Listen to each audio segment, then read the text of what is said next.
akho mntu afumene intambende kumadlanga commission njengo-witness F. Into ekuthiwa xa ibiza kuthiwe ngu-double O, kwezeliswe ngaye ngama-double O agent wemuvi kaJames Bond i-007, into ezazine-license to kill madoda.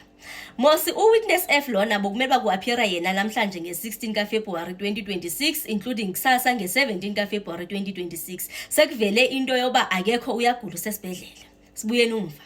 Kwakumele into yoba uwitness F uappeare nge-30 kaJanuwari. Wacelelwa i-postponement ligqwetha lakho advocate Mwatho. Wathi bafumene ezinye izinto late nani wacela into yoba baphiwe nje amalanga insuku. Baziphiwe insuku kwathiwa bazawu-appeara nge-3 kaFebruwari 2026. Hayi ke uthe efika nge-3 kaFebruwari 2026 u-advocate bafika sebeneqhinga sebebalekele koma-high court befuna ukwenza ama-interdict befuna ukubloka into yoba-witness F azo-appeara kumadlanga commission.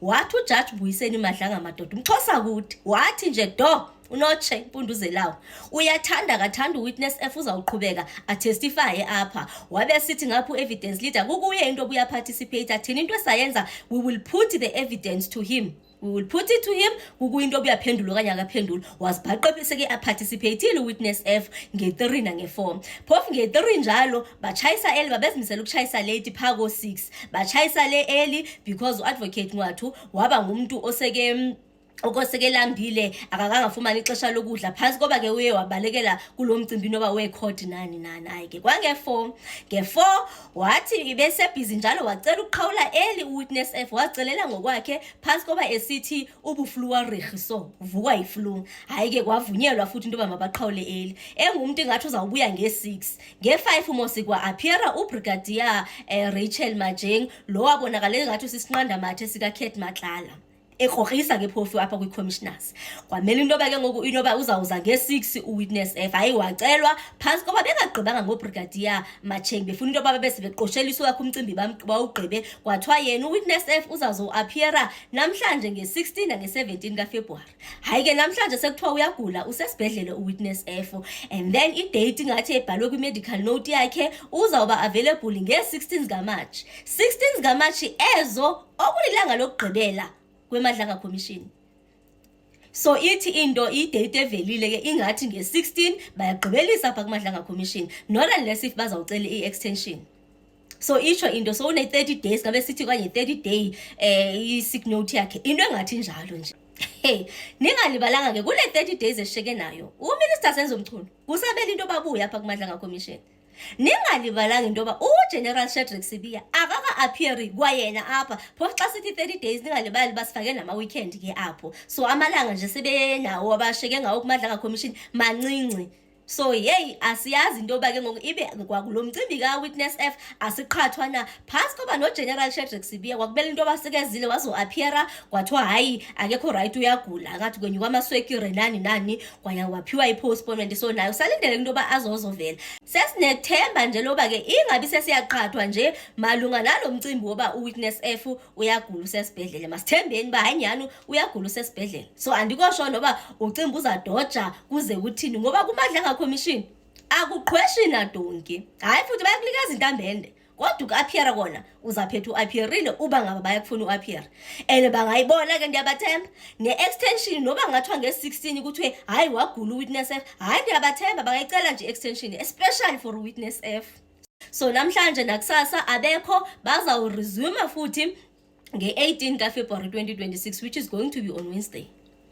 Hayi bona kuniphansi ukulibala lapha kwayena ke phofu uwitness F lo bese ke balekele kwase-high court eyo-withdrawa la mcimbi lo wala application wayifakile xa bekezama ukubloka ukuzo-appeara kumadlanga commission so i-withdrawile ke lo application yakhe leyo ke hayi ke uKhumalo ndisikele angamthandi nje kwasebusweni wangajongi kwa-cameras ezo xa kuthethwa ngemicimbi ye-postponement on top of another postponement nje uvele nje wavuma nje xa kebuzwa ngucommissioner Madlanga into yoba uyabona masixa sebedibana ngenhloko bedibanisa amakhani into yoba so sithini siyavumelana hayi uvele nje wavuma nje same time so nje that's just about it when it comes to umcimbi ka-witness F seke yawuvela nge-16 kaMarch 2026 which is said to be i-last day yemadlanga commission.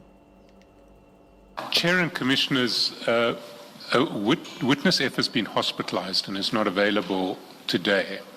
There is an application for postponement. The medical certificate on the last page of that application, Annexure I2, records that witness F will not be available at least until 25th February. We have looked at our calendar, and the earliest available date that we have after 25th February would be 16th March. Now, as things stand, 16th March is the last day of the commission, but it is the best that we can do at this stage. So we would ask for the appearance of witness F. Well, witness F is asking for a postponement, an open-ended postponement. We would ask for that postponement to be pegged to 16 March.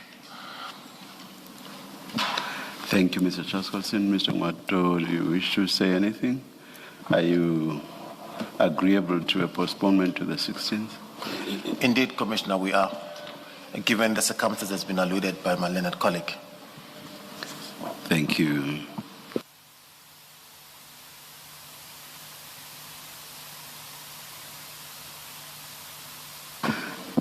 The hearing of the testimony of witness F is postponed to 16 March 2026 at 9:30 in the morning.